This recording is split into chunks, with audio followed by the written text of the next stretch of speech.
Audio Jungle.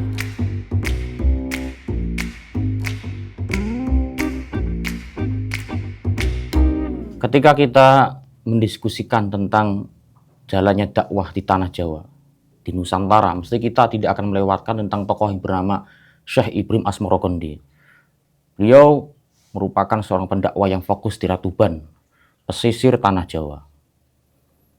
Yang dalam satu catatan bahwa beliau mempunyai dua metode dakwah, yakni metode dengan pendidikan agama dan metode komunitas. Sehingga dari dua metode ini, keberhasilan seorang Ibrahim Asmorokondi dalam menyebarkan Islam di tanah Jawa. Jadi yang luput dari pengamatan kita, justru yang lebih menarik adalah kondisi Tuban saat itu.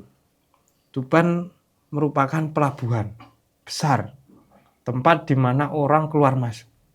Yang dari Jawa keluar Jawa, yang dari luar Jawa masuk ke Jawa. Mungkin kalau mudahnya seperti Jaksel lah, banyak orang lalu lalang keluar masuk di situ. Sehingga di Tuban ada pertemuan dua kelompok besar, kelompok yang sangat berbeda, kelompok urban dan kelompok pedesaan. Dan ini menciptakan pertanyaan besar.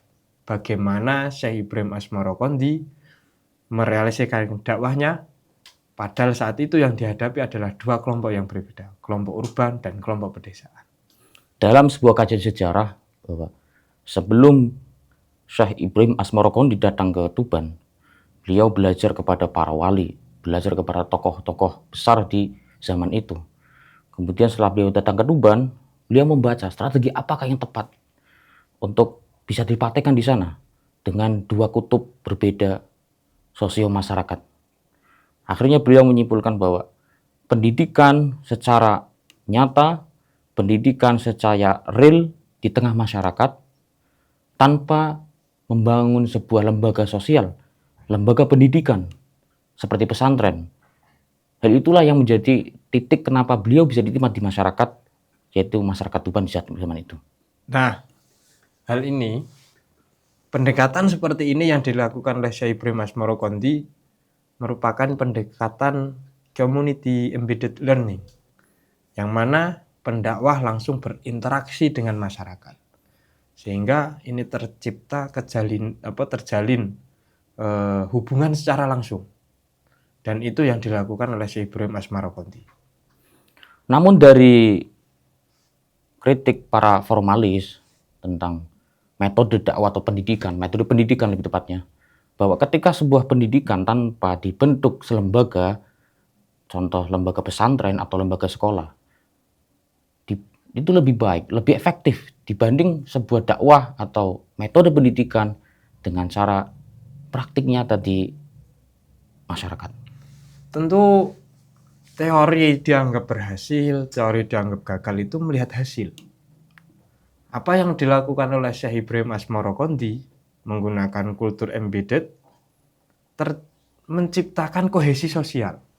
Ada interaksi sosial secara langsung antara Syekh Ibrahim dengan pedagang, Syekh Ibrahim dengan petani, dengan pelayan, ataupun dengan insan-insan budaya.